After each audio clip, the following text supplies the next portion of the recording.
Bonjour et bienvenue à notre première table ronde qui va poser un problème historique et qui s'intéresse donc à la question suivante. Mais qu'ont fait les pauvres dans la Révolution et qu'a fait la Révolution pour les pauvres? C'est le 12 juin 1790 qu'un des hommes les plus riches de France, le duc de la Rochefoucauld-Liancourt, prend la parole pour la première fois pour livrer devant l'Assemblée un très grand rapport au nom du comité de mendicité. C'est donc dire que immédiatement, donc les constituants se sont préoccupés de ce qu'il faut bien dire est un héritage terrible de l'avant 1789. C'est-à-dire la croissance des pauvres dans la société française, à cause d'une crise économique qui a commencé dans les années 1780, à cause de très mauvaises récoltes à partir de 1787, et qui fait que le nombre de pauvres ne cesse d'enfler dans les villes, nécessitant donc une politique de charité, essentiellement de la part donc de l'Église, dont c'est la fonction, dans la monarchie. Avec la Révolution, donc, tout cela est remis en cause, et en même temps, c'est un immense défi qui est lancé donc aux députés qui doivent s'occuper de réorganiser la société et de penser de façon nouvelle les cadres de l'organisation sociale. D'ailleurs, les premières paroles du discours de La Rochefoucauld-Liancourt mettent en valeur l'idée donc qu'il revient à la société au travers de ses représentants, de régler le problème de la pauvreté et que chacun peut demander à l'État un droit au travail. Donc immédiatement, l'idée de la pauvreté est liée au droit au travail. Mais dit immédiatement La Rochefoucauld-Liancourt, et la société peut demander aux pauvres « donne-moi ton travail ». Immédiatement, l'ambiguïté se crée sur, le souci l'attention du législateur vis-à-vis du problème de la pauvreté, et en même temps, en retour, bien sûr, pas simplement les droits, mais les devoirs qui vont s'imposer aux plus démunis pour répondre à l'entrée, puisque c'est aussi le second thème sur lequel nous allons travailler, l'entrée dans la citoyenneté. Ce n'est pas parce que l'on a moins de biens que l'on ne peut pas être citoyen. Et c'est justement cette question de la dignité citoyenne que nous allons interroger au travers des sources historiques telles que les trois historiennes qui sont avec moi, spécialistes de la Révolution française, travaillant au sein de l'IHRF, l'Institut d'Histoire de la Révolution française, dans l'IHMC, vont répondre. Et immédiatement, vous le voyez au travers du titre qui nous réunit aujourd'hui, citoyenneté, dignité, droit à l'expression, donc des concepts clés, des concepts fondateurs de l'aspect positif de la Révolution, des moins fortunés. Et ici, autant les termes de citoyenneté, dignité, droit à l'expression ont pu avoir lieu, ont pu être émis pendant la période, autant la question du moins fortuné se pose. Puisque, de qui parle-t-on? Parle-t-on des gens qui sont nécessiteux, comme dans la loi de 1793? Parle-t-on des gens qui sont pauvres? Mais le législateur utilise peu souvent ce terme-là, parce que pauvre, ça renvoie aussi à une dimension morale. Et bien souvent, on va parler d'indigent. Donc, c'est dire à quel point il faut aussi réfléchir sur la justesse des mots sur lesquels nous travaillons. Alors, je rentre de suite dans le vif du sujet, et ce n'est pas que je ne veuille pas les présenter, mais je pense que c'est plus vivant si elles se présentent elles-mêmes. Et de suite, je commence donc à interpeller Michel Grenot, Brigitte Dionnet, puis Jeanne-Laure Lecang, en leur posant tout simplement la question de leur rencontre avec cette population, qu'on va appeler indigente. Comment les avez-vous trouvés dans votre parcours d'historienne? Quelle définition donneriez-vous de ce groupe de personnes? Et quel type de sources avez-vous employé pour aller à la rencontre de ces sans-paroles le plus souvent? À vous, Michel. Oui, je vais ça. Si je peux enlever mon masque, que j'ai pas beaucoup de voix. Non. Oui, non. Non. Non. Parlez dans le micro, en revanche. Okay. Bon, vous m'entendez? Oui, donc effectivement, c'est ma rencontre. En ce qui me concerne, c'est ma rencontre avec le mouvement ATD Quart Monde et les personnes en situation de grande pauvreté en Angleterre puis en France qui m'a conduite à entreprendre cette recherche. Et entre autres, ma participation aux universités populaires Quart Monde qui sont des lieux de dialogue et de formation réciproque entre des personnes vivant en grande pauvreté et d'autres citoyens qui s'engagent à leur côté. Et bon, cela a révélé en moi toute une population dont j'ignorais l'injuste dureté de l'existence, mais aussi toute leur richesse humaine, et combien être à leur écoute était important pour ensemble connaître et agir. Mais ce fut aussi la découverte que le nom de Carmonde venait de la notion de quatrième ordre de Louis-Pierre Dufourny, dans un petit opuscule du 25 avril 1789, intitulé Cahier du quatrième ordre, l'ordre des infortunés, qui vient d'être donc publié à nouveau par les éditions Carmonde. Et dans ce texte, Dufourny s'indigne du fait que les plus pauvres, les moins fortunés en tout cas, ne pouvaient pas participer à ces assemblées, ces premières assemblées de quartier où se sont réunis les habitants pour rédiger les fameux cahiers de doléances et élire leurs représentants en vue des États généraux. Et en fait, ce texte est un plaidoyer, comme un petit traité philosophique finalement, en faveur du droit naturel de tout homme de penser et de s'exprimer, et même à contrario, par ceux-là même qui sont les moins fortunés, leur participation est indispensable et prioritaire pour bâtir avec eux une société libérée du fléau de la misère. Et donc après, j'ai voulu savoir qui était Dufourny et s'il avait été entendu et ce qu'il était advenu.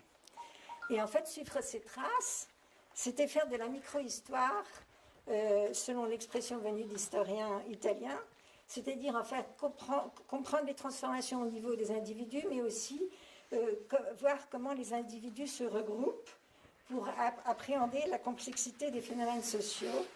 Et dans le cas de Dufourny, pendant la Révolution, c'était principalement, enfin entre autres, pas que, mais autour du club des Jacobins et du club des Cordeliers. Et on voit alors que le combat contre cette exclusion des citoyens pauvres de la vie politique est devenu l'un des enjeux de la Révolution. Et en fait, l'expression Carmonde, d'ailleurs, tirée du quatrième ordre de Dufourny, évoque des personnes en situation de pauvreté tant dans les pays considérés comme développés que dans les pays considérés comme pauvres, qui aspirent à être reconnus comme des citoyens à part entière et à ce que leur cause, vouloir sortir de la pauvreté, soit entendue. Et en fait, il ne s'agit pas d'une classe sociale, mais d'un acteur collectif, d'une transformation du passage de la honte à la fierté d'un combat collectif, qui implique une démarche et un mouvement vers les plus pauvres. Mais effectivement, vous parliez de définition de la pauvreté, c'est un vaste sujet et qui mériterait un colloque entier, mais en fait, l'historien Michel Mola avait établi une définition que peut-être Geoffrey, tu peux marquer, qui est intéressante parce qu'elle a été reprise par d'autres, et puis c'est un peu comme une constante de l'histoire. La pauvreté n'est pas simplement une réalité matérielle et financière, mais aussi un manque de relations, de reconnaissance et de pouvoir. Alors, le rapport Grande pauvreté et précarité économique et sociale présenté au nom du Conseil économique et social par Joseph Brzezinski donne cette définition. La précarité est l'absence d'une ou plusieurs sécurités permettant aux personnes et familles d'assumer leurs obligations personnelles, familiales et sociales et de jouir de leurs droits fondamentaux. L'insécurité qui en résulte peut être plus ou moins étendue et avoir des conséquences plus ou moins graves et définitives. Et cette insécurité peut conduire à la grande pauvreté quand elle affecte plusieurs domaines de l'existence, qu'elle devient persistante et qu'elle compromet les chances d'assumer ses responsabilités et de reconquérir ses droits par soi-même dans un avenir prévisible. Alors, j'ai bientôt fini. Quels sont ces domaines de l'existence affectés qui correspondent à des droits fondamentaux? Il me semble que hier comme aujourd'hui, pour vivre comme un être humain, l'homme doit pouvoir se nourrir, se soigner, se loger, s'instruire, travailler dignement, élever ses enfants, mais aussi, et pour y arriver, s'exprimer, communiquer, s'inscrire dans la vie sociale et citoyenne. Voilà. Merci. Alors, c'est Brigitte à toi. À vous, Oui. Brigitte. Oui, bonjour tout le monde. Donc je suis doctorante à l'IHRF, comme Pierre l'a dit, et j'entre sur cette question de la pauvreté à travers la situation et l'action des femmes pauvres pendant la Révolution. Et j'estime, si vous voulez, que entrer sur cette question de la pauvreté pendant la Révolution à travers les femmes permet finalement de mieux cerner la globalité du problème que pose cette question de la pauvreté, autant dans sa réalité que dans le rôle que les hommes et les femmes qui subissent cette pauvreté peuvent jouer dans la Révolution. C'est évidemment un choix qui prend un parti. Hein, et ce choix, c'est celui de prendre le biais de l'histoire par le bas pour voir comment elle peut agir sur le haut, pour aller vite. Voilà. Et donc un premier constat qu'on peut faire, enfin que j'ai pu faire, c'est déjà, effectivement, vous le disiez, Pierre, comment définir les personnes dont on parle. Comment définir voilà. Et déjà, les contemporains de ces personnes à l'époque ne mettaient pas la même chose derrière. Je vais faire quelques citations parce que je les trouve intéressantes. Donc Barrère, par exemple, qui est le conventionnel, qui a présenté, je vous en parlerai tout à l'heure, une loi de bienfaisance. Lui, il parle d'indigents. Il parle d'indigents et il dit « Je dois vous parler des indigents dont le spectacle affecte encore la République ». Bon, voilà, hein, c'est effectivement un problème. Mais les femmes elles-mêmes, eh bien, elles ne disent pas ça. Parce que, par exemple, dans la pétition des femmes du tiers-État au roi du 1er janvier 89, elles demandent, je cite, « des moyens de vivre à l'abri de l'infortune, que l'indigence ne force pas les plus faibles d'entre nous de se réunir à la foule des malheureuses qui surchargent les rues. » C'est-à-dire que là, on voit déjà qu'il y a un problème. Elles abordent un problème social avec lequel, finalement, elles veulent en finir. Alors, bon, du coup, moi, je tourne autour d'une idée que ces femmes pauvres subissent une double peine. Celle d'être femmes et d'être pauvres. Voilà. Et en fait, en regardant l'ensemble du travail déjà, évidemment, réalisé autour des femmes ou autour de la pauvreté durant cette période, hein, que ce soit les ouvrages multiples, on se rend compte que essayer de croiser ces deux réalités, pauvreté et femmes, par le biais du genre, c'est-à-dire du rapport entre hommes et femmes et entre pauvreté et richesse, permet justement d'avoir une meilleure, finalement, connaissance de tout ça. Si on prend, donc, du coup, aller dans les archives proprement dit, que ce soit les archives nationales du comité de secours, qui est le suivant du comité de mendicité dont parlait Pierre, ou d'autres archives, comme celles de la police, eh bien, voilà, on les voit vivre, on les voit apparaître et on les voit agir, et y compris quand elles n'existent pas, ça a des indications. Par exemple, il y a un recensement qui est décidé en 1793, dont on a les résultats en l'an 3 seulement, c'est-à-dire 2 ans après, dans lequel, ce recensement, on n'a pas forcément le nombre de femmes parmi la catégorie des non-domiciliés.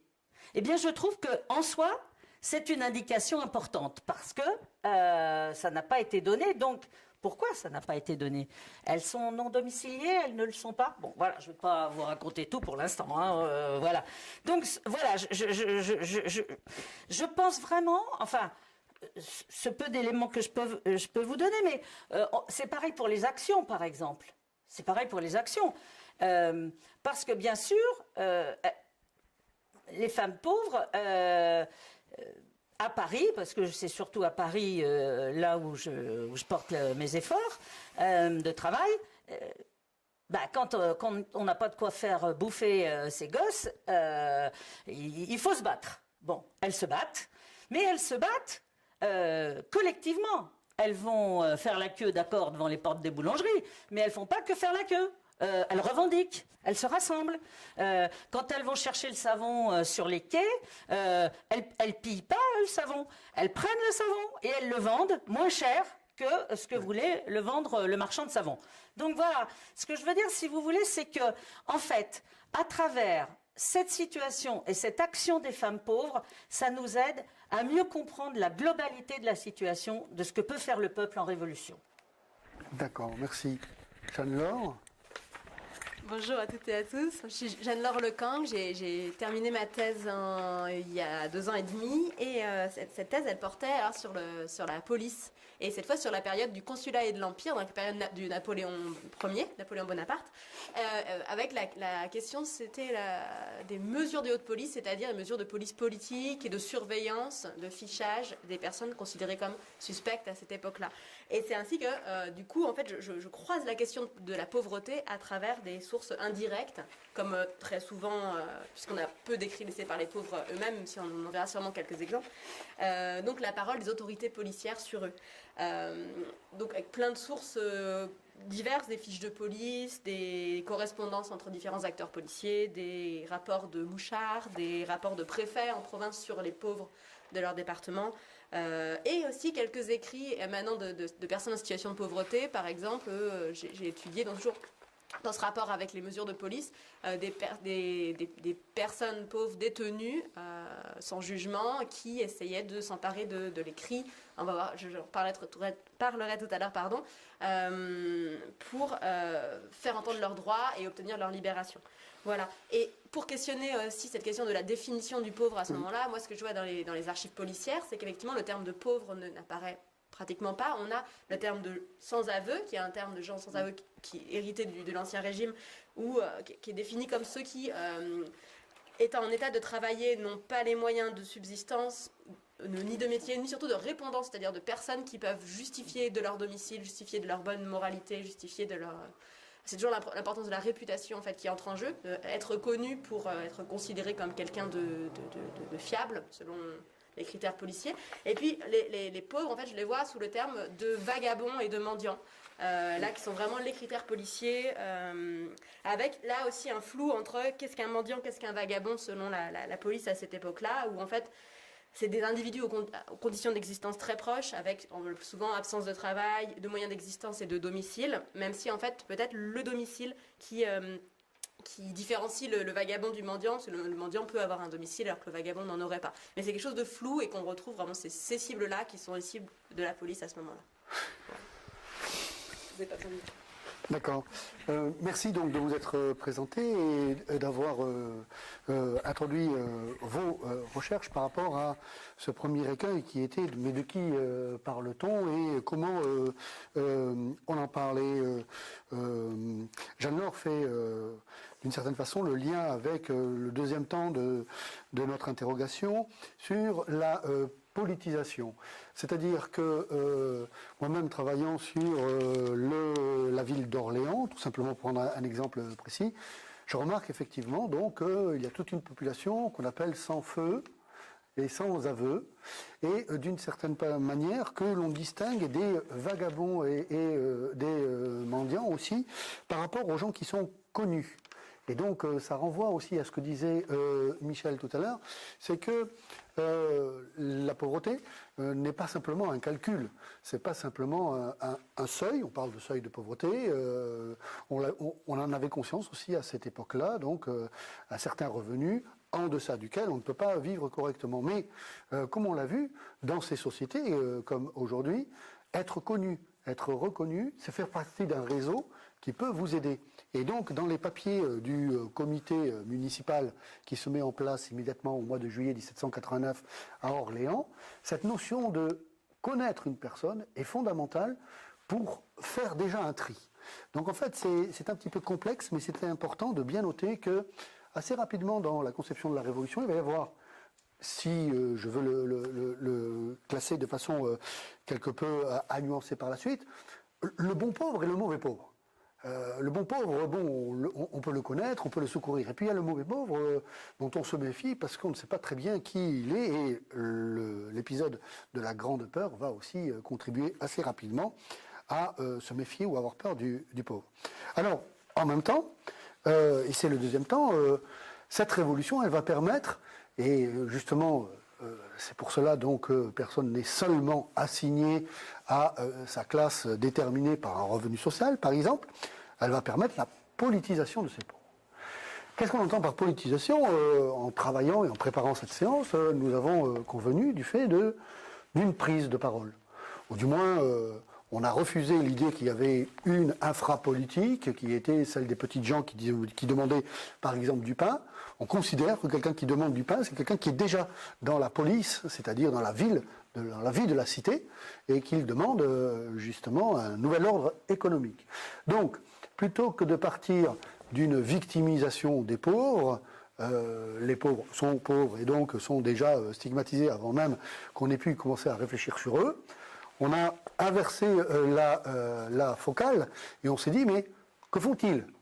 Et comment agissent-ils? Et comment, en tant qu'historien, peut-on les voir agir? C'est-à-dire, quelles sont les voies de la politisation, non seulement pour eux-mêmes, par eux-mêmes, et aussi par rapport à des personnes, bon, j'évoquais tout à l'heure le duc de la Rochefoucauld-Liancourt, mais qu'on pourrait appeler des courtiers ou des intermédiaires de la politique, qui vont, par exemple, décider de s'intéresser à ces personnes démunies. Par exemple, Robespierre, dans plusieurs discours, renverse la grande idée qui commande l'économie politique de la période, c'est-à-dire est responsable celui qui a des biens. Et plus on en a, plus on est responsable. Et Robespierre dit, en réalité, plus on a de biens, plus on est dépendant de ces biens. Et plus on réagit en fonction de ces biens, en fonction de son intérêt privé, de telle sorte que, au fond, quelqu'un qui a peu de biens est capable de penser le bien public, justement, parce qu'il n'est pas simplement pollué par son amas de richesses, par exemple. Alors, justement, donc, Michel, Brigitte et Jeanne-Laure, comment voyez-vous cette politisation des pauvres? Comment la voyez-vous à l'acte et dans la Révolution? Comme tu veux, je veux bien. Oui, allez-y, Brigitte, commencez. Oui, puis... oui, moi je voulais insister en fait sur un des premiers résultats de cette action politique finalement. Bon, j'ai été très vite tout à l'heure sur ce qu'elle pouvait faire. Je suis toujours sur mes femmes pauvres. Hein. Moi, je prends ce parti, je m'y tiens. Donc, voilà. Mais on a parlé du comité de mendicité qui s'est transformé, donc, après la création de la République, en comité des secours. Je trouve que la différence est de taille. Hein, voilà. Et on va voir qu'y compris, ces secours vont être définis dans la période notamment de l'an 2, qu'on a appelé de l'an 2. Je vais vous donner des citations qui modifient le rapport finalement de la population la plus pauvre au pouvoir politique par l'intervention finalement de ces plus pauvres, je pense. Enfin, c'est l'opinion que j'émets. Et on va avoir quand même la Constitution de 1793. Dans sa déclaration des droits, je vous cite, qui dit, 24 juin 1793, « Les secours publics sont une dette sacrée. La société doit la subsistance aux citoyens malheureux, soit en leur procurant du travail, soit en leur assurant les moyens d'exister, à ceux qui sont hors d'état de travailler. » Vous voyez, on est quand même dans un tableau différent de les mendiants nous gênent, faut qu'on s'en débarrasse pour aller vite, hein, vraiment pour aller vite. Et alors, un certain nombre de décrets, de lois sont prises, mais je voudrais insister sur celle du 28 juin 1793, qui s'appelle « Décret sur l'organisation des secours à accorder annuellement aux enfants, aux vieillards et aux indigents ». Voilà, ça c'est ce que doit faire finalement la Révolution pour ces personnes-là. Et dans ce cadre-là, moi je trouve qu'il y a des novations intéressantes pour ce qui concerne les femmes, avec des créations de moyens d'assistance qui ne sont évidemment pas les mêmes aujourd'hui, mais qui créent en fait une forme d'assistance d'allocation familiale, d'allocation parentale pour les enfants, etc. C'est un conventionnel qui s'appelle Meignet qui fait le rapport pour présenter cette loi et qui dit, et donc, innovation aussi sur la façon d'aborder ce qu'on appelle les enfants naturels ou ce qu'on appelle les filles-mères, enfin, ce qu'ils appellent filles-mères. Le Meignet donc dit « Partout où l'impossibilité de fournir la subsistance du nouveau-né se fera sentir, partout même où l'image de la misère pourrait faire regarder l'annonce d'une grossesse comme une calamité, la société doit se hâter de porter la consolation et des secours au milieu de cette respectable famille. » C'est-à-dire que là, vous voyez, on ne cherche pas comment les gens sont ensemble, d'où vient le bébé, etc. Non, ils sont dans la pauvreté, dans la misère. Alors, là, c'est la société qui doit les secourir. Et alors, sur les enfants naturels, si cet enfant appartient à un père et à une mère qui n'osent avouer leur union, les devoirs de la société acquiert la plus grande latitude quand les préjugés parlent plus puissamment que l'amour paternel, quand celle qui devait le réchauffer sur son sein est obligée de calomnier la nature même pour se soustraire à l'opprobre qu'on lui réserve, il faut prendre ce malheureux enfant jusque dans le sein de sa mère. La société doit offrir à cet infortuné des soins et des secours tels que son état les sollicite. Vous voyez, là, on est quand même dans des choses nouvelles. Et bon, on crée effectivement, cette loi crée les secours pour, alors, frais de couche, mais c'est-à-dire, allocation, congé maternité, quoi, si vous voulez, hein, pour aller vite. Alors, je vois que le temps avance, mais ce que je veux dire aussi, c'est que c'est pas inutile de préciser que cette loi a eu une application. Vous voyez, c'est pas seulement une déclaration d'intention. C'est-à-dire que, par exemple, dans la série F4, la sous-série F4 des Archives nationales, qui donc reprend les comptabilités diverses et variées des ministères, bon, il y a celle qui est liée au comité des secours, et on voit les sommes qui sont attribuées aux communes pour qu'elles distribuent les secours aux personnes concernées. Et donc, on a des listes immenses de personnes avec leur nom, leur prénom, combien elles ont touché, pourquoi elles l'ont touché, si elles sont malades, pas malades. Et on se rend compte effectivement qu'il y a plus de femmes que d'hommes dans ces listes. Ce que je voudrais dire aussi, justement, c'est que le fait de ces dépenses va bouger en fonction de la période dans laquelle on se situe pendant la Révolution. Puisque, par exemple, le directoire va trouver que, oui, ça coûte vraiment cher, que ça crée des difficultés, donc on va faire autrement. On va faire autrement. Et en novembre 96, la loi du 7 Frimaire en 5 revient sur cette loi dont je vous ai parlé et d'autres, mais conserve uniquement les soins à accorder aux filles-mères. Vous voyez, c'est le consulat qui va tout foutre en l'air. Il n'y a pas d'autre mot. Voilà. Qui va tout gâcher, comme dirait Annie Jourdan. Voilà. Très bien. Allez-y, oui. Oui, merci Brigitte. Là, c'était intéressant ces archives de F4 là. Oui. Donc, oui, en fait, l'historienne Arlette Farge et un courant d'historiens ont dit leur difficulté d'écrire l'histoire des pauvres, et parce qu'ils ne parlent pas au jeu, parce qu'ils n'ont pas écrit l'histoire. Pourtant, ils sont là. Et en fait, ce qui est difficile, c'est comment les faire exister sans les trahir, en fait. Et donc, je vais juste prendre des exemples qui montrent un peu la politisation. mais voilà, qui mériterait d'être analysé, et puis il faudrait travailler encore. Par exemple, à la sortie de l'Assemblée où on rédigeait les cahiers de doléances, un homme raconte qu'en sortant de l'Assemblée de son quartier, il a été environné de plusieurs de ses citoyens à qui on n'avait pas accordé l'entrée. S'occupe-t-on de nous, monsieur? Pense-t-on à faire diminuer le prix du pain, dit l'un d'eux? Il est si cher. Ah, monsieur, ne nous oubliez pas, nous prierons Dieu pour vous. En fait, parole de pauvre qui comprend l'importance politique de ce qui se joue dans ces assemblées, mais aussi parole assujettie, conforme à un code ancien, de la fonction du pauvre, la prière pour le bienfaiteur en échange de secours. Donc ces assemblées locales de quartier, à partir du 14 juillet, acquièrent une existence plus officielle. Elles fonctionnent comme des petites communes.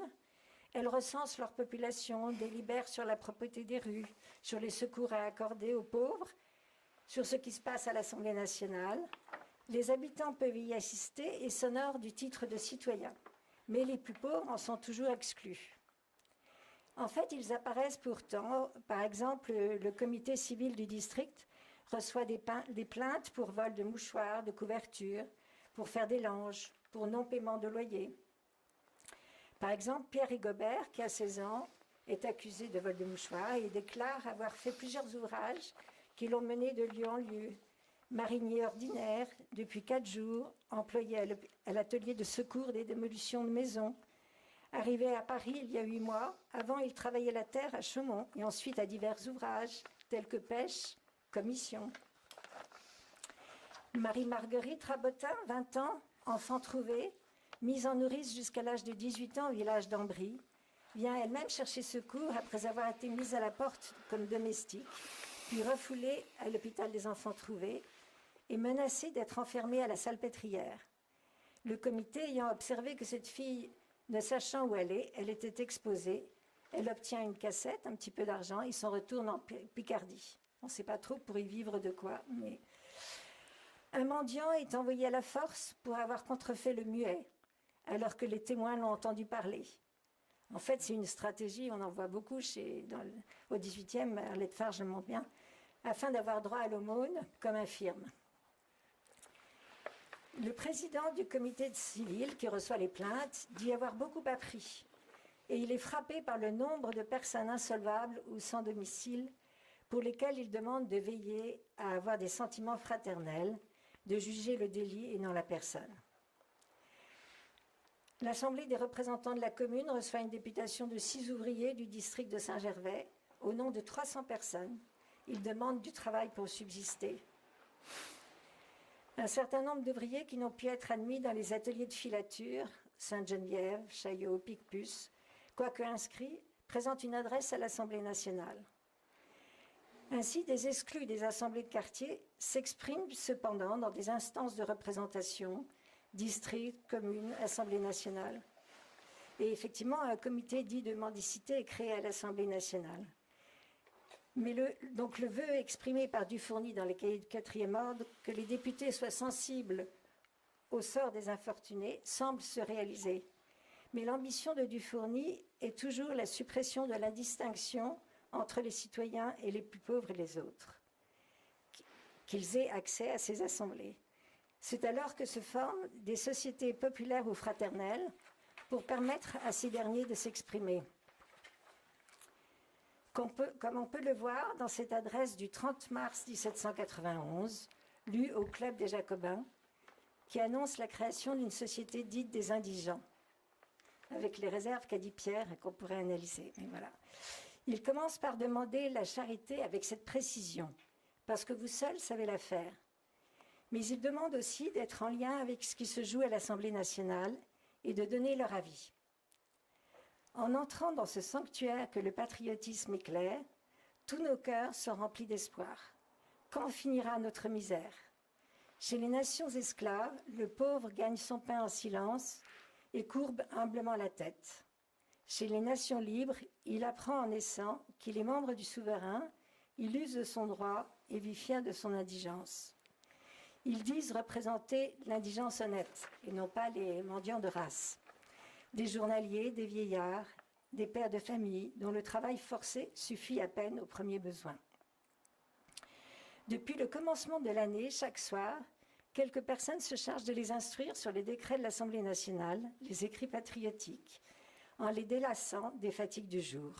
Ils en discutent, donnent leur avis, en y joignant les réflexions que dicte le bon sens. Mais ils se sentent violemment critiqués. Le but de nos ennemis, en nous dénonçant à la vindicte publique, est de nous effrayer et de dissoudre nos assemblées. Voilà ce que des petits flashs de politisation.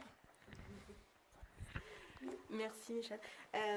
Alors pour moi, donc sur la période napoléonienne, quand suit l'Empire, en fait, il est vraiment de plus en plus difficile d'accéder à la parole du pauvre et à la question de la politisation du pauvre, parce qu'on est en fait désormais entré dans une phase au contraire plutôt de dépolitisation, en tout cas de décrue du bouillonnement politique qui avait été la Révolution dans toutes les strates de la société, où chacun pouvait revendiquer avoir un droit à la parole politique.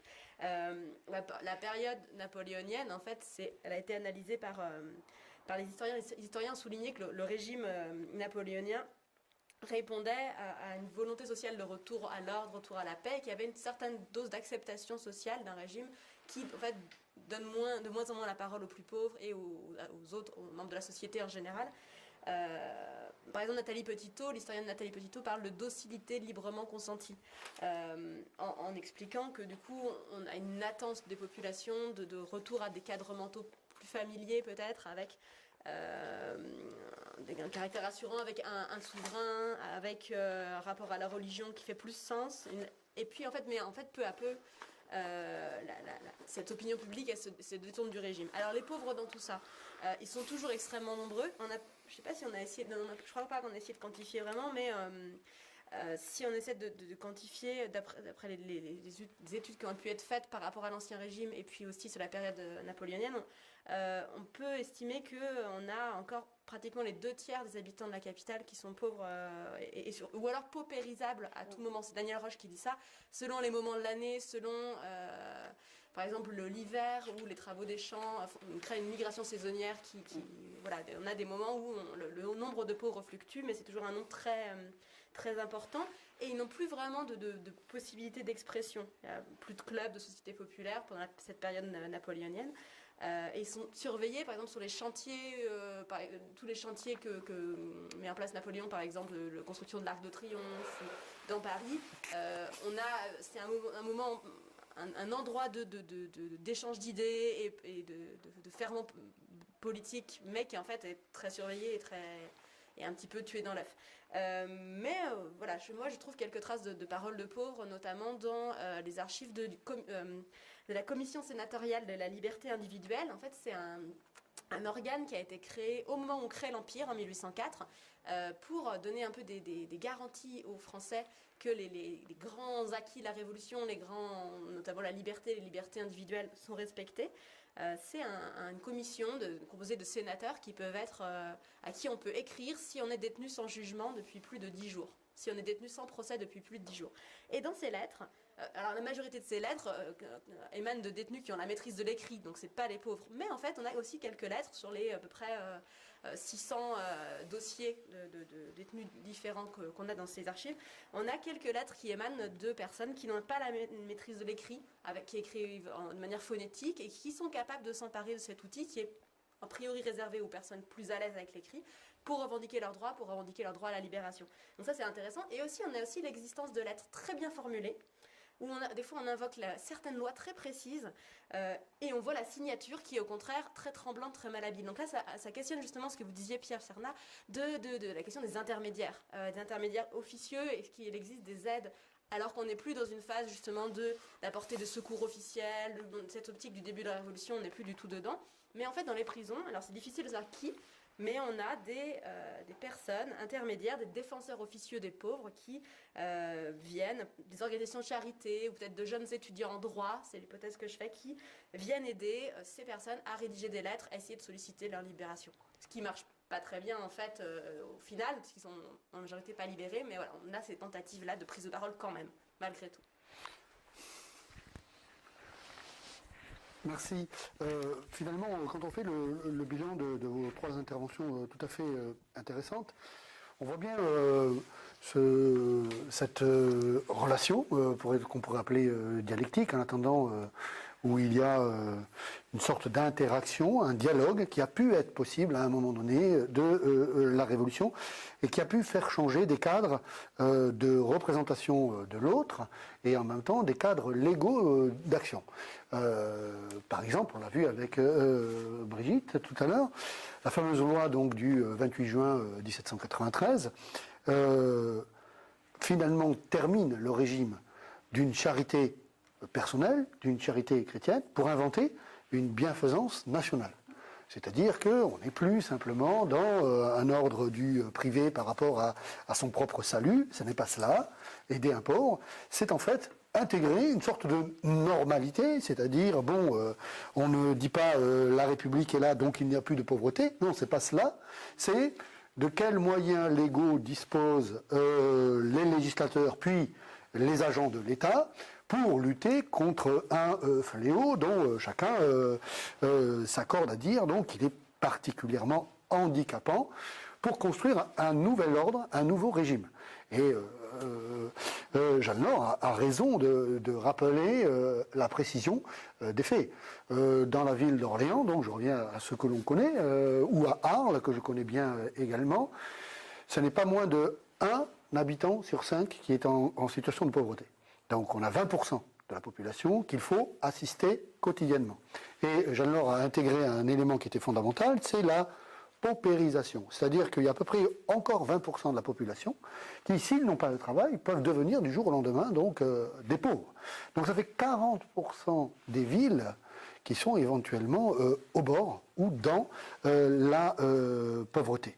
Donc on comprend évidemment qu'il va y avoir là une mobilisation des énergies de ceux qui ont des responsabilités ou des moyens pour agir dans le réel, et ça va être une des fonctions. Pendant ce temps-là, la France fait la guerre, pendant ce temps-là, la France doit inventer la République, mais ça ne fait rien.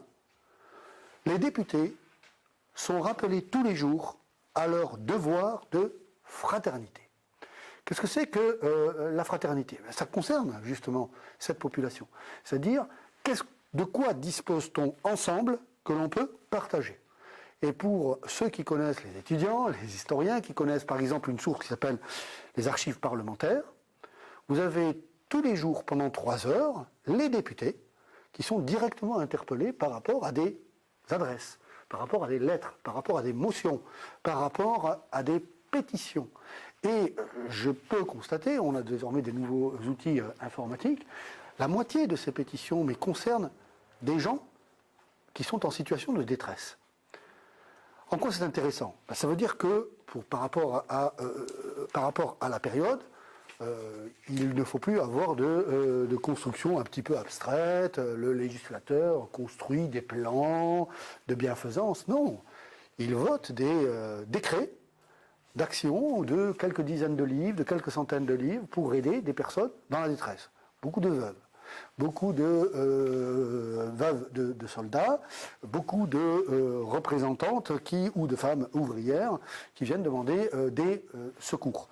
Donc on a cet élément-là d'une démocratie quasi directe qui fait qu'on est en relation avec cette société. Deuxième élément de réponse par rapport à une question qui apparaît dans le chat sur les 150 ans de la commune et le travail qui a pu être fait pendant la commune et son rapport direct avec la Révolution. Oui, la notion de travail et d'atelier. Les ateliers sont ouverts, donc, où on propose du travail, donc soit du travail bien souvent de couture ou lié au textile pour les femmes, soit du travail de réfection de la voirie pour les hommes. Et on a en fait ce deuxième élément. Et puis il y a un troisième élément qui, ne l'oublions pas, fait le fil directeur de notre journée. La citoyenneté, la dignité des moins fortunés. Ce troisième élément, c'est l'éducation. Ce troisième élément, c'est l'éducation parce que on est là justement dans la prise de conscience de la part de ceux qui peuvent avoir des responsabilités, mais de la part des moins fortunés aussi, le nombre de bourgs et de villages qui demandent une école dans les cahiers de doléances montre cette volonté de participer à une éducation. Et là, la République comprend bien que dans la loi de Bouclier, par exemple, 93, ce sont tous les enfants, nous en parlions en séminaire hier, tous les enfants, filles, petites filles et petits garçons, qui sont appelés à être éduqués parce que l'on comprend que l'éducation est la première des dignités et la première des entrées, justement, dans un apprentissage qui va permettre, dans cette société, de la perfectibilité, de l'égalité, justement, qu'on veut absolument construire. C'est un élément qui va être déterminant. On pourrait arrêter l'histoire là, mais il y a un dernier volet qu'il faut absolument aborder. C'est le problème de ceux qui vont refuser cette politique, il faut bien le dire, de ceux qui vont refuser cette politique, ou bien au nom de leur posture vis-à-vis de la Révolution en général, ou bien au nom de leur classe en particulier, et d'une certaine manière qui vont poser le problème de ce qu'on pourrait appeler, les résistances que nous avons appelées les résistances, les empêchements et les exclusions.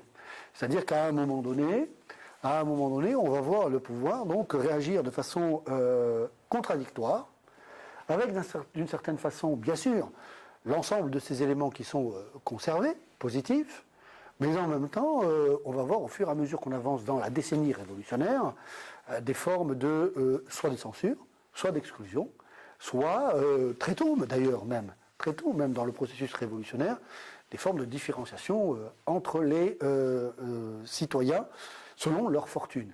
Donc en fait, on a un double discours. L'histoire est complexe, mais il faut la prendre dans sa complexité. On a un double discours parce qu'il y a un discours de valorisation et de mise en avant de la dignité de la pauvreté, et en même temps un discours de résistance, voire d'opposition à cela. Alors, je repasse la parole, bien sûr, à vous trois pour vous écouter sur la façon dont vous avez pu voir l'adversité, les problèmes ou les oppositions. Oui, juste dans ma façon de faire, on avait dit que le point 3 c'était plutôt une fête, un jour, une journée. Oui, on peut l'aborder de cette manière-là parce que le temps passe. Oui, le temps passe et je suis responsable du temps un petit peu. Moi, je vais essayer de mélanger les deux. Voilà, c'est très bien, c'est très bien. C'est ce que je pensais que vous alliez faire, puisque je parle de résistance, d'opposition, de confrontation. Voilà, parce que je veux vous parler d'un exemple qui justement permet de bien voir ces choses-là, qui est celui des ouvrières, des ateliers de filature qui ont été ouverts donc en 1790 à Paris, 2 ateliers de filature ouverts spécialement pour les femmes pauvres, pour qu'elles puissent avoir du travail, à partir de ce que je disais tout à l'heure sur l'objectif qu'ils se donnaient.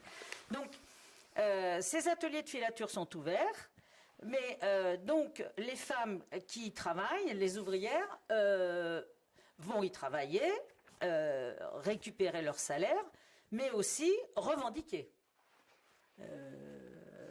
sur leur salaire, leurs conditions de travail, la hiérarchie, mais elles ne font pas... Enfin, même si elles ne faisaient que ça, ce serait tout à leur honneur, mais elles intègrent leur action pour défendre leurs conditions d'ouvrières au sein de leur entreprise à la Révolution elle-même. Elles s'adressent aux républicains, elles s'adressent à la Convention, elles s'adressent aux différentes instances de pouvoir sur lesquelles elles estiment pouvoir agir. Et donc, par exemple, elles font une pétition qui est très intéressante où elles disent « Non, c'est bon Pierre, l'oppression est au dernier degré et nos réclamations faites à l'administration en différentes fois sont devenues illusoires. » Cette pétition, elles la font dans l'hiver 93, etc. Les administrateurs leur répondent, ça leur plaît pas, les réponses qui leur sont données. Et donc, elles vont voir la Société populaire, amie du peuple chalier, pour dire, bon, ben maintenant, il faut que vous vous en mêliez parce que ça va pas.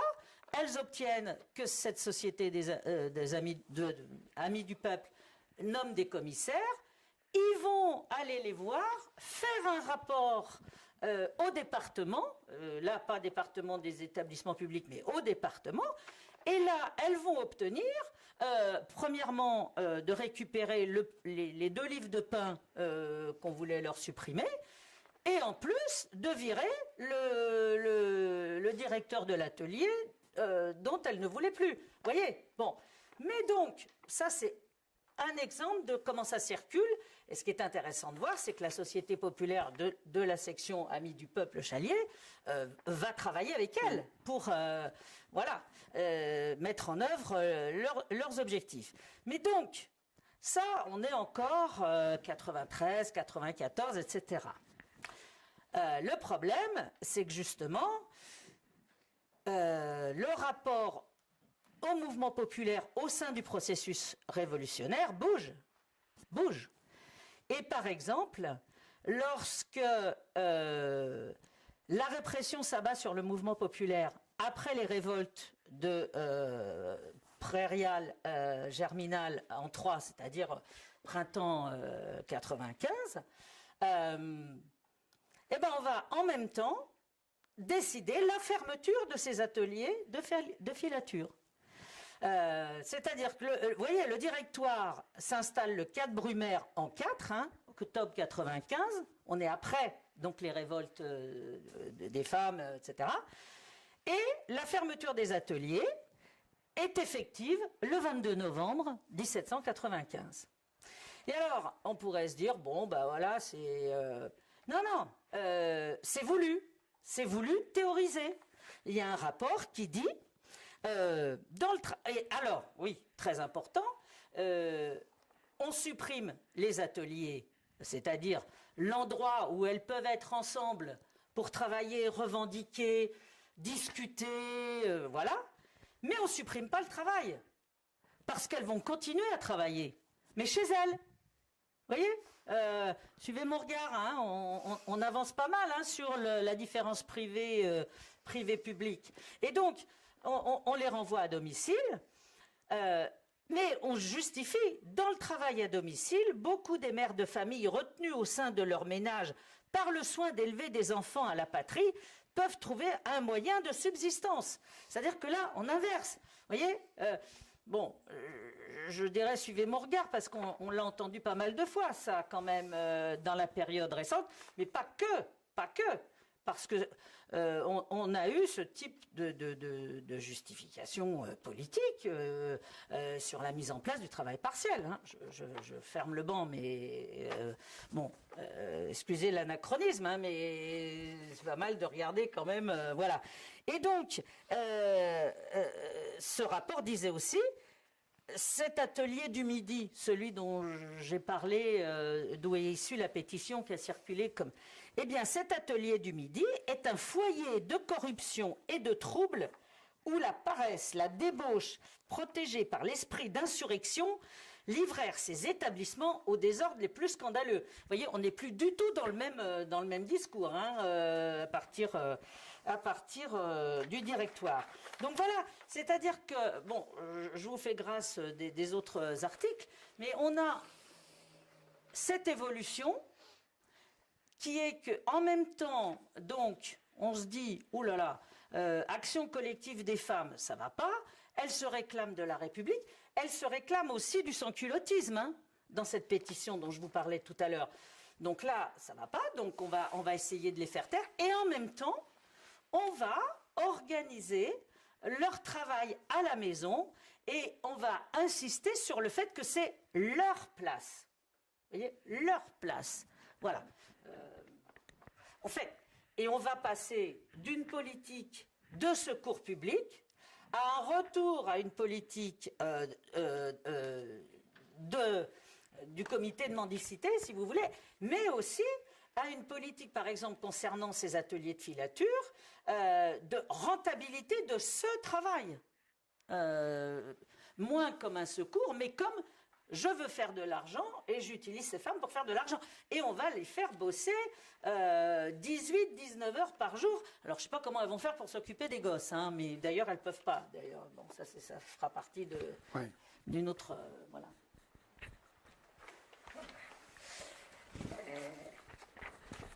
Voilà, merci Brigitte. Justement, on voit le rôle des sociétés populaires qui comptent pour ces femmes.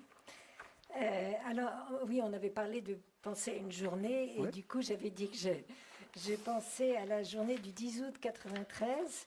C'est le jour de cette incroyable fête conçue par le peintre David comme hymne à la nature et aux droits de l'homme, et qui est en fait une fête en l'honneur de la Constitution. Et donc, la Constitution, c'est important parce que c'est ce qui régit le rapport entre les gouvernants et les gouvernés. Et au départ, donc, dès l'Assemblée constituante, la première Assemblée nationale, les constituants ont voulu commencer par rédiger une déclaration des droits de l'homme, dont l'article 1 déclare les hommes naissent et demeurent libres et égaux en droit. Et l'article 6, que la loi est l'expression de la volonté générale, et tous les citoyens ont le droit de concourir personnellement ou par leurs représentants à sa formation. Or, la première constitution, celle de 91, donc 2 ans avant, dans cette constitution de 91 était inscrite la distinction entre des citoyens dits actifs, c'est-à-dire ceux qui peuvent payer des impôts et qui sont considérés comme des vrais citoyens à part entière, et les citoyens dits passifs, qui sont les moins fortunés et qui ne peuvent pas payer 3 journées de travail d'impôt et qui sont exclus des droits politiques, selon un régime censitaire. Et en fait, celle de 93 supprime cette distinction. Alors juste un petit peu de description de la fête qui, avec toute l'emphase révolutionnaire, est quand même assez révélatrice. À la Bastille, des représentants des assemblées locales, appelées à leur section, défilent au son du tambour et des trompes, boivent à la coupe de la fraternité et de l'égalité. Puis commence le défilé. Les sociétés populaires, en tête, portent une bannière sur laquelle était peint l'œil de la surveillance, symbole du club des Cordeliers, pénétrant un épais nuage. Suivent les membres de la Convention portant les tables sur lesquelles sont gravés les droits de l'homme et l'acte constitutionnel. Puis le président du Conseil exécutif sur la même ligne que le...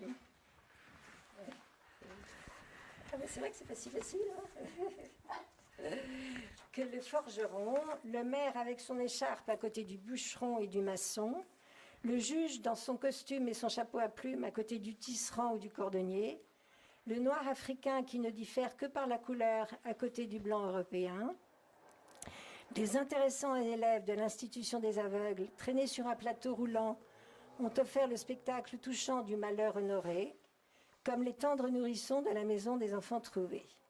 Un char vraiment triomphal, formé d'une simple charrue sur laquelle étaient assis un vieillard et sa vieille épouse, rappelant que la Convention a voté le décret relatif au secours aux vieillards et enfants abandonnés. Les héroïnes des 5 et 6 octobre 1789 de la marche des femmes à Versailles reçoivent du président de la Convention une branche de le laurier et rejoignent le cortège représentant le peuple souverain. Alors en fait, comment on est arrivé à cette constitution? Et quand on suit les traces de Tufourny, 1 an jour pour jour après la publication des cahiers du 4e ordre, il s'adresse aux citoyens et soumet à leur discussion ceci. D'abord, il annonce la formation du club des droits de l'homme et des citoyens, dit club des Cordeliers. Pour ce club qui est créé pour défendre les droits des citoyens menacés. Et la principale question reste pour lui, quels sont les véritables citoyens actifs? L'Assemblée nationale, que l'Assemblée nationale a oublié ou méprisé les droits de l'homme, qu'elle a pourtant déclarés inaliénables et imprescriptibles. Et par la considération que celui qui contribue le plus est meilleur citoyen et que celui qui a le plus de propriétés prenant plus d'intérêt à la chose publique la chérit davantage. Quelle erreur, clame Dufourny. Et en fait, le club va se réunir 4 ou 5 soirs par semaine, le week-end surtout, et au couvent du Cordelier. Là, on peut peut-être voir la gravure. Il y a une gravure qui montre de l'époque, qui est un peu caricaturale, qui est une représentation assez grossière et péjorative et désordonnée Les personnages sont petits de taille et à l'évidence d'origine modeste. En fait, les cordeliers vont favoriser le développement des sociétés populaires et de sociétés fraternelles à caractère plus professionnel. Elles font par exemple imprimer un discours de Robespierre et invitent toutes les sociétés à le faire lire dans leurs séances. Cette distinction entre les citoyens est une violation des droits de l'homme la plus manifeste, dit Robespierre. Et en fait, les sociétés vont se regrouper autour d'un comité central qui siège au Cordeliers. Elles font serment de vivre libre ou mourir et font campagne en faveur de l'abolition des conditions pour être citoyen actif. Et parallèlement, Dufourny qui est aux Jacobins, on voit que les Jacobins démocrates et les Cordeliers vont aussi s'unir à un certain moment en faveur de l'accès de tous aux droits. Elle aboutira après l'insurrection du 10 août et la Constitution sera signée le 24 juin. Voilà, mais effectivement, ce jour de fête donne une impression d'harmonie sociale, mais en fait dans un contexte très conflictuel. Et voilà, et le conflit est exacerbé normalement, notamment au niveau des subsistances. Peu après, le 20 août 1993, les halles sont vides, mais les récoltes abondantes. Malgré la loi, les propriétaires dits accapareurs refusent de vendre leur production contre des assignats qui perdent quotidiennement de leur valeur. Et le conflit se durcit aussi en Vendée, comme avec les monarchies étrangères. Voilà, donc ça c'était pour expliquer ce combat pour la citoyenneté de tous. Voilà. Jeanne-Laure ? Merci. Ouais, cette question de l'empêchement progressif de la parole des pauvres, eh ben, en fait, à partir effectivement du directoire, pour faire le lien avec ce que disait Brigitte, on a vraiment le retour en fait à un regard des autorités, notamment de la police sur les pauvres, qui est un moment de marginalisation, de dépolitisation et une vision des pauvres surtout sous l'angle de la dangerosité sociale. C'est en fait plus ou moins un retour à la suspicion d'ancien régime qui entourait, on avait à la fois la charité et à la fois une traque progressive des mendiants et des vagabonds déjà au XVIIIe siècle. Hein. On avait de plus en plus d'arrestations de mendiants où ils étaient placés à l'hôpital général. Alors en fait, la révolution n'est pas vraiment une rupture par rapport à cette idée-là non plus, puisqu'on a une surveillance progressivement qui se renforce. Et par exemple, il y a le décret en 1793 du 24 Vendémiaire en 2 qui contient des mesures, ça s'appelle contenant des mesures pour l'extinction de la mendicité, qui facilite l'arrestation des mendiants et accroît la durée de leur détention quand il y a récidive. Et en fait, petit à petit, et surtout sur la période napoléonienne, on est vraiment dans un contrôle de cette population de plus en plus fort, avec par exemple un décret en 1808, donc au cœur de la période impériale, qui interdit la mendicité sur tout le territoire de l'Empire, et crée dans les départements des dépôts de mendicité. Donc on n'est plus du tout là dans cette optique de secours et d'inclusion. Et puis le code pénal de 1810, il crée un délit de vagabondage et un délit de mendicité, avec des critères assez précis, notamment pour les vagabonds. L'absence d'un domicile certain, l'absence d'une profession et l'absence de suffisamment de ressources pour vivre. Et donc les mendiants, les vagabonds, donc là peuvent être punis par des peines de 3 à 6 mois d'emprisonnement et jusqu'à 10 ans s'il y a des circonstances aggravantes. Donc voilà. Et puis on a cette surveillance sur le terrain, des pratiques de terrain, on a la surveillance par les policiers notamment par des rondes. À Paris, c'est des rondes notamment de nuit qui sont faites par les officiers de paix, donc les agents de police de la capitale. Et ces rondes de nuit, elles placent nécessairement les pauvres sous l'œil de la police, parce que notamment les personnes sans abri, les personnes trouvées dans la rue sont jugées suspectes par leur présence même dans la rue et peuvent être arrêtées. Et puis, on a aussi des pratiques, des techniques qui s'améliorent, des pratiques d'identification. Par exemple, l'obligation pour toute personne d'avoir un passeport intérieur quand il circule dans le territoire. C'est un instrument de contrôle policier, de lutte contre la mendicité, le vagabondage, les populations flottantes. Et puis le livret ouvrier. Le livret ouvrier qui a été créé un petit peu au XVIIIe siècle, supprimé en 1791 et qui est rétabli par le régime impérial. en 1803, d'abord à destination des ouvriers itinérants, en fait, où chaque fois que les ouvriers itinérants se déplacent, ils doivent avoir un livret signé par leur patron. En fait, c'est aussi un outil contre les vagabonds, parce que si on n'a pas de signature d'un employeur, on peut être la cible de délits, donc de vagabondage. Et puis, donc, on a aussi quelque chose que moi j'ai étudié, parce que j'étudiais plutôt l'aspect à la base mesures de police politique, c'est qu'on a aussi sous l'Empire la création d'une vision de la dangerosité politique des mendiants, les mendiants qui sont vus comme espions, hein, dans un contexte de guerre un peu constante pendant la période napoléonienne. Et les mendiants, j'ai plein de fiches de police où on voit les mendiants comme des espions en puissance des monarchies étrangères. Par exemple, deux petites mini-citations, un homme qui s'appelle Adolphe Merville, qui est arrêté sans papier, parce que, selon le ministre de la Police, une citation, son vagabondage est un voile dont il couvre ses actions et son origine, cachant un espion des puissances ennemies de la France ou quelque coupable que poursuit la justice. Et donc, il doit être détenu sans jugement jusqu'à ce qu'il soit démasqué.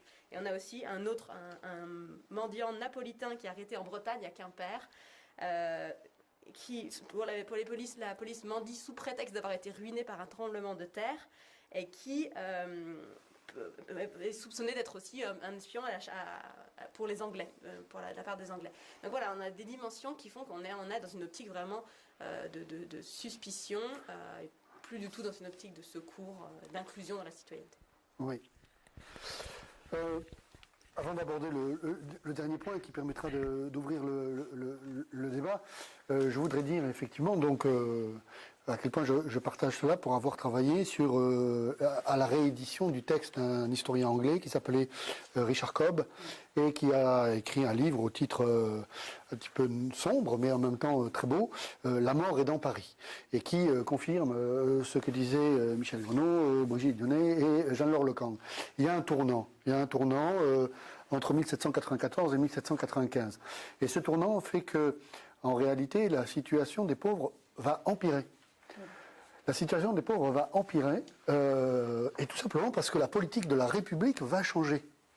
C'est-à-dire qu'à la fin des mesures de maximum sur le prix des grains, les prix des subsistances et le minimum sur les salaires, l'abandon de cette politique au nom d'un système libéral, très assumé de la manière la plus évidente, pendant l'automne 1794, couplé, bon ça, personne ne l'avait prévu, à l'hiver le plus froid après celui de 1710, et on parle de gens qui consacrent 80 à 90% de leur maigre revenu à l'achat de pain, et qui n'ont aucun bien, qui n'ont véritablement aucun bien, fait que dans la ville de Paris, qui avait évité cela depuis 1710, on va avoir des gens qui vont subir la disette, la famine, et donc mourir de faim. Il va y avoir des gens qui vont mourir de faim. Donc la pauvreté va s'accroître et va amener à ce que Richard Cobb repère, qui est bien caché, bien tu aussi, ou euphémisé par les inspecteurs de police. C'est une véritable épidémie de suicide. Des gens désespérés qui se jettent dans la Seine, qui se brûlent la cervelle par désespoir social dans lequel ils sont. Donc en fait, d'un côté, la Révolution a donné la possibilité, à un moment donné, a ouvert une possibilité, ouvert une fenêtre de reconnaître les pauvres dans leur dignité politique, et d'un autre côté, les vainqueurs de la Révolution, on peut le dire, je pense sans se tromper, le parti bourgeois, qui était celui des propriétaires, celui des mieux nantis, a construit cette méfiance, cette défiance vis-à-vis des pauvres. Je voudrais simplement, avant de poser une dernière question, rappeler le beau titre de Henri Guillemin, À mort les pauvres, et qui explique, bon c'était un historien un petit peu orthodoxe, mais qui explique aussi avec le directoire, on voit la responsabilité de ce directoire, avec le directoire et la mise en place d'une république libérale, qu'est-ce qu'on va faire des pauvres? On va les réquisitionner, on va les envoyer à la guerre. Les jeunes pauvres qui sont dangereux dans les villes, qui font rien, qui n'ont pas de travail, désormais, c'est plus la société qui est responsable vis-à-vis d'eux, c'est eux qui sont responsables de l'état dans lequel ils sont. Et pour en fait changer la solution, ils vont être à la chair à canon de l'aventure bonapartienne d'abord en Italie, et puis de l'épopée meurtrière qui va être une véritable boucherie, on l'a un petit peu oublié, que vont être les guerres napoléoniennes jusqu'en 1815. Les pauvres, comme vous le constatiez, disparaissent de l'espace public, pas simplement parce qu'ils sont moins pauvres, pas simplement parce qu'on les fait taire, mais parce qu'on les déplace en masse, du moins les jeunes hommes, vers les chantiers, vers les champs de bataille. Alors, pour conclure et laisser un petit peu de temps à la discussion, d'un mot, pourrait-on dire, et sans faire d'anachronisme, comment vous trois, vous percevez votre chantier de travail par rapport à ce qu'on vient de vivre, c'est-à-dire une situation de précarisation, une situation de précarité, où des étudiants ont redécouvert des formes de pauvreté, où des personnes se sont retrouvées finalement à devoir consacrer une bonne partie de leur salaire à ce qu'ils devaient manger, bref, où le chômage risque d'exploser. Comment vous feriez le lien, vous, entre vos recherches et ce que la crise a révélé sur des formes de nouvelles paupérisations?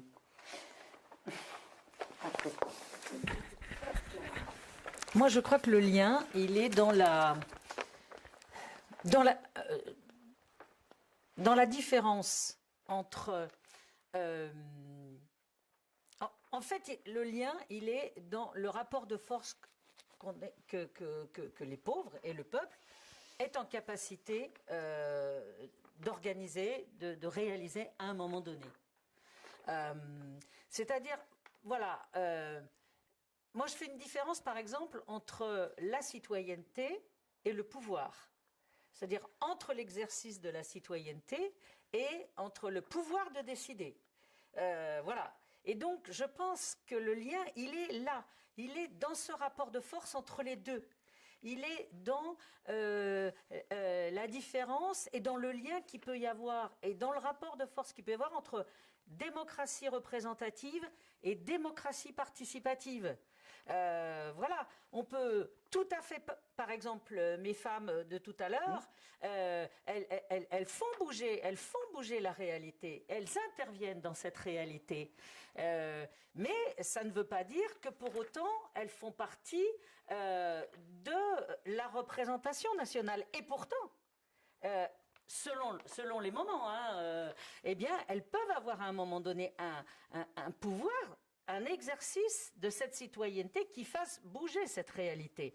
Et donc voilà, je crois que la dimension à voir, c'est vraiment, enfin, qu'on peut en retirer, c'est cette question du rapport de force entre les deux qui me paraît importante. Michel, vous? Oui, moi, je voulais revenir justement sur cette vision de Dufourny et un peu la situer. Quand on pense à la controverse de Valladolid au XVIe siècle par rapport aux Indiens, on se posait la question est-ce que ce sont des êtres inférieurs ou des hommes? C'est un petit peu ça qui est en jeu, en fait, quand le grand législateur Sieyès nie leur qualité humaine. Il les traite d'instruments bipèdes, ces malheureux voués aux travaux pénibles, producteurs des jouissances d'autrui, recevant à peine de quoi sustenter leur corps et plein de besoins. Et en fait, il justifie cette distinction entre actif et passif en disant ce sont des machines de travail. Voilà. Et là-dessus, Dufourny et d'autres disent mais je ne demanderai pas seulement pourquoi il y a des malheureux, mais pourquoi ils ne sont pas considérés chez nous comme des hommes, comme des frères, comme des Français. Et d'autres disent qu'il y a un changement à opérer dans les mentalités au nom de la dignité et de l'égalité de l'être humain. Et en fait, ce qui est intéressant, c'est que Dufourny, il inverse complètement le propos au niveau de l'intérêt d'être citoyen pour eux et de l'importance d'entendre la voix des pauvres. Parce qu'il dit, non seulement ils sont des êtres de besoin et voués à des travaux pénibles, mais ces travaux usent leur santé, leurs salaires sont insuffisants et ils n'ont pas un travail assuré. Mais pour Dufourny, ces difficultés ne sont pas une raison de les exclure, mais au contraire de les faire participer à la vie politique pour que les choses changent. Voilà. Et donc, en fait, Voilà, donc si on conclut là ou on revient sur... Ah non, il faut conclure. Vous Oui, il voyez faut bien que conclure. si on veut, 14 minutes. ah oui, Voilà, si on veut faire bon, participer, voilà, il faut donc- d'une phrase, Donc, Michel. effectivement, donc, je trouve que le premier bilan, en tout cas de notre échange, c'est de se dire que c'est important d'écrire cette histoire et on a encore un chantier de recherche devant nous parce que on a parlé des conditions de travail, de la vie des femmes, de la naissance des enfants. C'est vrai qu'il y a un progrès qui se fait à ce moment-là, une prise de conscience. Mais il y aurait encore beaucoup à dire sur le logement, ces garnis dont parle Richard Cobb aussi, et ces gens qui ne sont pas domiciliés, qui sont toujours en quête de logement, en quête de travail, et on les traite de vagabonds et de paresseux, et ces notions vont en fait la culpabilisation des vagabonds, les dépôts dans les cités vont durer encore tout le 19e siècle. Et même la loi contre l'abolition de la criminalisation des vagabonds, c'est 1992 dans les textes de loi. Et voilà. Jeanne-Laure ? Merci. Un tout petit mot pour conclure aussi. Ouais, effectivement, je trouve que ce qui m'interroge, c'est la persistance de ce double regard de souci du pauvre et de suspicion vis-à-vis du pauvre. Et aujourd'hui, bien sûr, les choses ont changé, mais on est quand même aussi un peu dans ce regard qui persiste aussi. Et ce qui est intéressant, moi, ce que je voulais souligner, bien sûr, puisque je travaille sur la période napoléonienne, on est dans cette année du bicentenaire de la mort de Napoléon, Oui. et on a cette ambivalence du pouvoir. Est-ce qu'on commémore pas est-ce qu'on est dans la fascination, est-ce qu'on est dans le rejet, parce qu'on est interpellé par la société civile qui dit attention, on ne peut plus commémorer Napoléon comme le grand homme sans s'interroger un peu plus sur la complexité du régime et sur ces aspects, tous ces aspects. C'est vrai que, notamment quand on a écouté le discours de Macron aux Invalides, on a quand même cette insistance sur ce que Napoléon appelait les masses de granit, c'est-à-dire les grandes constructions, les grands codes de loi, les grandes institutions, mais qui en fait consacrent effectivement une France des notables, une France bourgeoise, et où les pauvres n'ont plus leur place. Donc c'est assez intéressant de voir ce qu'on choisit de mettre en avant ou pas aujourd'hui de cet héritage. Voilà. Voilà, je crois que bien sûr on aurait, oui, on aurait souhaité bien sûr évoquer davantage, mais on peut répondre à des questions, donc ils peuvent parvenir maintenant au travers des ordinateurs. Je vois déjà une question apparaître. À quel âge les enfants commençaient à travailler? Bon, alors là, on peut répondre de façon assez claire. Par exemple, les enfants, 80% des enfants qui vivent à la campagne sont très vite mis au travail, et donc ne serait-ce que garder des animaux, participer au travail de la maisonnée, voilà, on peut parler de ça. Si la question repose sur mais à quel âge des enfants sont mis dans des conditions de travail qui ressemblent à celles des adultes, alors là, on peut le dire aussi, puisque cette loi du 28 juin 1793 fixe à 12 ans l'entrée en apprentissage. Donc ça veut donc dire que pour le législateur, il n'est pas scandaleux donc que des enfants de 12 ans deviennent les premiers apprentis dans les ateliers. Donc il y a des enfants de 12 ans, des jeunes filles de 12 ans, 13 ans, qui sont déjà à la tâche et qui travaillent déjà. Et c'est une mesure de protection, hein. C'est une mesure de protection. Ça veut dire pas avant 12 ans. Donc on peut imaginer qu'il y en a qui travaillent avant 12 ans. Voilà. C'est intéressant cette question parce que ça pose aussi... On a eu tendance, un peu nous quatre, à parler, bien qu'on ait voulu distinguer, ne serait-ce que dans la volonté de dire mais de qui parle-t-on, un peu sur les pauvres. Mais il y a bien souvent les pauvres des pauvres ou les pauvres des pauvres des pauvres. Brigitte l'a suggéré tout à l'heure sur un thème qui est fondamental, qui est à l'intersectionnalité de plusieurs pauvretés. La nourrice pauvre. Parce que bien souvent, la nourrice est critiquée comme s'occupant mal des enfants. Mais bien souvent, les nourrices sont des femmes très pauvres qui ne peuvent pas faire autrement, que soit abandonner, soit maltraiter les enfants. Donc il y a des formes de cercles, pour le coup, très très négatifs à constater, des formes de violence à l'intérieur du cercle des pauvres qui renvoient justement à des problèmes terribles et qui font que, à mon avis, cette question sur l'enfance renvoyait aussi à celui qui est le plus démuni, qui ne peut même plus se défendre dans la pauvreté, qui est aussi l'enfant. Alors, une nouvelle question, existe-t-il encore des lois qui criminalisent les pauvres ? Alors moi, je dois avouer que, comme je vis dans le XVIIIe siècle et que je prends le grand deuil le 18 juin 1815 à la bataille de Waterloo, tout ce qui se passe après, j'ai un petit peu de mal. Je ne saurais pas le dire s'il y a encore des lois qui criminalisent ou la pauvreté ou les formes d'exclusion ou de marginalité sociale, je ne sais pas. On entend régulièrement, par exemple, parler de conflits à l'intérieur des municipalités par rapport aux gens du voyage. Alors, ce n'est pas vraiment de la pauvreté, mais c'est quand même une forme de marginalité sociale. Est-ce que ça rentre dans ce cadre-là? Est-ce que vous avez d'autres exemples? Vous qui avez eu une expérience si je peux au sein me du permettre, Parlement, Brigitte.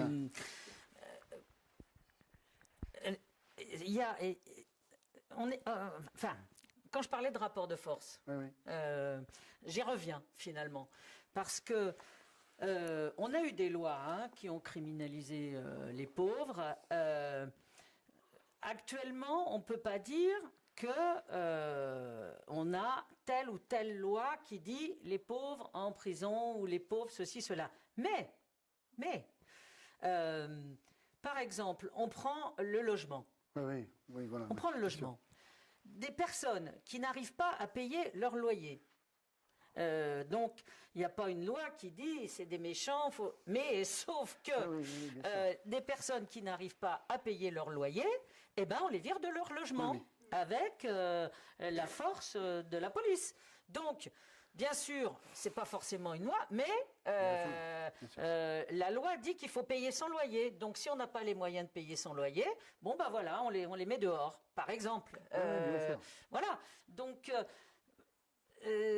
qu'est-ce qu'on pourrait prendre d'autre comme logement? On pourrait prendre les mesures municipales qui pénalisent les parents pour la cantine. Voilà. Par exemple. Alors, Aussi, mais là aussi, quand je dis c'est une question de rapport de force, parce qu'évidemment, ça dépend aussi pas des politiques en général, mais des choix politiques effectués par tel ou tel lieu. Oui.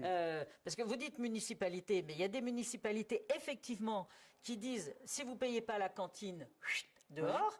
Et puis il y en a d'autres qui ont d'autres façons de faire, c'est-à-dire qui ont des quotients familiaux pour permettre que les... Moi, dans ma commune, il y a des enfants qui payent 30 centimes leur repas. Donc, bon, voilà. Non, mais je veux dire, ça dépend vraiment, encore une fois, de ça, du rapport de force politique. Bon, on pourrait prendre la loi prostitution de Sarkozy et celle qui a été votée après, qui ne sont absolument pas pareilles. Puisque Sarkozy, excusez-moi, Monsieur Sarkozy, donc disait, bon ben voilà, les prostituées, on les met en prison et c'est elles qui sont condamnables. Nous avons réussi, je dis nous, bon, mais à faire que la loi contre le système prostitutionnel qui est intervenue en 2016 soit une loi complètement à l'envers de celle de Nicolas Sarkozy, qui est contre le système et qui pénalise non pas les gens qui en sont victimes, mais qui pénalise les gens qui en profitent. Voilà, c'est, vous voyez, c'est tout à fait différent. Voilà. Oui, tout à fait. Allez-y. Oui. Toujours par rapport au logement. Moi, j'ai fait partie de la commission logement de mon quartier. Et j'étais le cœur serré à chaque fois qu'il y avait une réunion, parce qu'on avait je ne sais combien de dossiers à élucider en très très peu de temps. Et on décide de la vie des gens. Et donc, en discutant à la mairie, je me dis, mais c'est pourtant... Et en plus... alors qu'il y a des lois pour donner, la loi Dallot, entre autres, pour donner la priorité à des gens, il y a un public des bénéficiaires prioritaires, justement ceux qui sont en voie d'expulsion, etc. Mais on ne peut pas les considérer comme des dossiers, il faut prendre le temps de la rencontre et tout ça. Et quand ça se passe dans une mairie, c'est vraiment le sens de la commune. Et là, je reviens à la Révolution. je trouve ce qu'il y avait, bon, c'était des petits flashs qu'on a fait, mais c'est très passionnant de voir, entre autres, au niveau des cordeliers, l'importance de ces assemblées locales de quartier et comment on pourrait faire que nos communes soient vraiment des lieux on parle de démocratie participative, on parle de pouvoir d'agir des habitants. Et c'est dans ces lieux-là que c'est intéressant. Et il y aurait des exemples à donner, mais on voit que le temps passe. Il y a une question tout à fait passionnante qui pourrait justement être un élément. Vous voulez commencer à répondre à cette question-là, Jeanne-Laure Je la lis quand même pour tout le monde. À l'époque, quelles ont été les stratégies des pauvres pour contrer l'empêchement de la parole des pauvres que nous avons évoquées? Est-ce que vous voulez répondre? Je veux bien, oui. Allez-y alors, Brigitte, bien sûr. Non, mais la stratégie des pauvres pendant la Révolution pour empêcher qu'on les empêche de prendre la parole, c'est de la prendre. Voilà. Oui. C'est-à-dire, c'est de participer à... Bon, encore une fois, je ne reviens pas sur ce que j'ai dit sur Directoire ou ce que Jeanne-Laure... Mais... c'est la différence entre démocratie représentative et démocratie directe, participative. Moi, je commence à voir des femmes qui participent aux assemblées des sociétés populaires, qui sont dans l'action, qui sont dans la rue, qui font des pétitions, qui sont dans les tribunes de l'Assemblée nationale. Prenons la marche des femmes sur Versailles. Le 5 et le 6 octobre. Certes, elle n'était pas dans la salle des États généraux, mais si elle n'avait pas marché sur Versailles, eh bien, la déclaration, comment dirais-je, des droits de l'homme oui, ben si, c'est ça, de juillet, eh bien, elle n'aurait pas été signée par le roi. Oui. Donc, bien sûr, elle n'était pas dans l'Assemblée.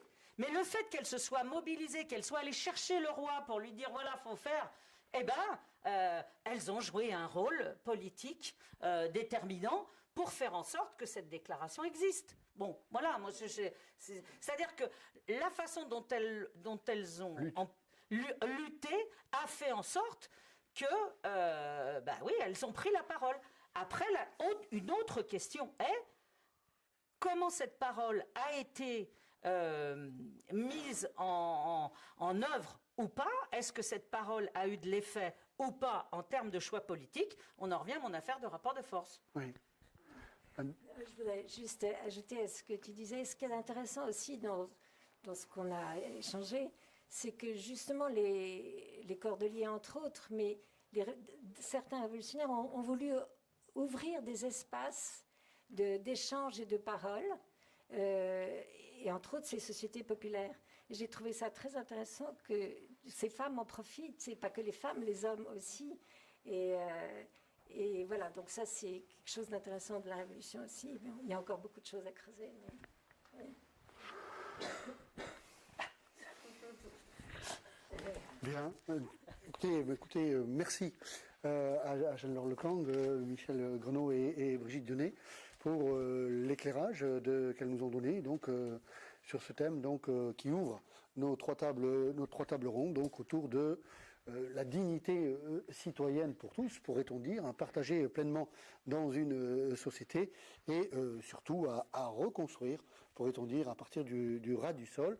Et je crois que c'est un beau défi, bien sûr, pour les historiens, mais au moment où on sort, nous dit-on, on sort du confinement, je crois qu'il va y avoir une mobilisation, un vrai travail de fraternité, et donc politique aussi, à mener pour que, à défaut de monde de demain, au moins un monde possible, un monde vivable, soit réalisé. Voilà. Merci et à tout de suite pour la deuxième table ronde.